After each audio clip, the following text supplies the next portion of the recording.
জাতিসংঘ সাধারণ পরিষদের অধিবেশনের ফাঁকে মার্কিন প্রেসিডেন্ট জো বাইডেনের সঙ্গে বৈঠক করতে যাচ্ছেন প্রধান উপদেষ্টা ডক্টর মোহাম্মদ ইউনূস। যুক্তরাষ্ট্রের নিউ ইয়র্ক থেকে এই খবর নিয়ে আমাদের সঙ্গে যুক্ত হচ্ছেন সহকর্মী হাবিব রহমান। হাবিব, অনেকগুলো ইভেন্ট আমরা দেখতে পাচ্ছি।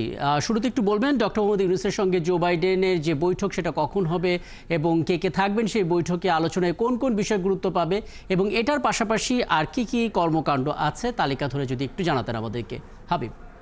রাকিব, জো বাইডেনের সাথে আজকে ডক্টর মোহাম্মদ ইউনূস বাংলাদেশের অন্তর্বর্তীকালীন সরকারের প্রধান, তার বৈঠকটি শুরু হবে সকাল 11টায়। কিছুক্ষণ আগে জো বাইডেন, মার্কিন যুক্তরাষ্ট্রের প্রেসিডেন্ট জো বাইডেন, তিনি ইউএন হেডকোয়ার্টারে তিনি প্রবেশ করেছেন এবং সেই মিটিংটি হবে সকাল 11টায়। এটা কিন্তু একটি দ্বিপাক্ষিক যে বৈঠক, সেই বৈঠক কিন্তু এখানে অন্য কারো থাকার কোনো সুযোগ নেই। আমরা যেটি জেনেছি শুধুমাত্র ডক্টর মোহাম্মদ ইউনূস এবং জো বাইডেন, তারা দুজন কি গুরুত্ব পেতে পারে, কি কি বিষয় গুরুত্ব পেতে পারে, সেক্ষেত্রে সবার আগে আসলে বলা উচিত যে বাংলাদেশের যে বর্তমানে অন্তর্বর্তীকালীন সরকারের যে সামনের পরিকল্পনা কি হতে যাচ্ছে, বাংলাদেশের নির্বাচন ব্যবস্থা কি হবে বা কতদিন পর নির্বাচন দেওয়ার এই নানা বিষয়গুলো নিয়ে সেখানে আলোচনা হওয়ার একটি সম্ভাবনা রয়েছে, যেটি আমরা শুনে আসছিলাম। এবং পাশাপাশি এখানে বৈশ্বিক যে সংকটগুলো রয়েছে, বিশেষ করে আপনি জানেন যে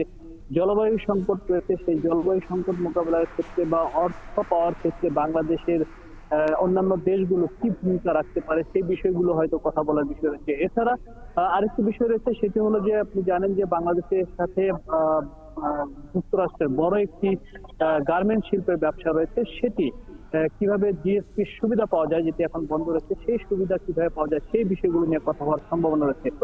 এছাড়া আপনি জানেন যে জুলাই আগস্টে যে গণঅভ্যুত্থান হয়েছে বাংলাদেশে এবং তার প্রেক্ষাপট সরকারের, সেই বিষয়গুলোর একটি পুরো চিত্র তুলে ধরার একটি পরিকল্পনা রয়েছে।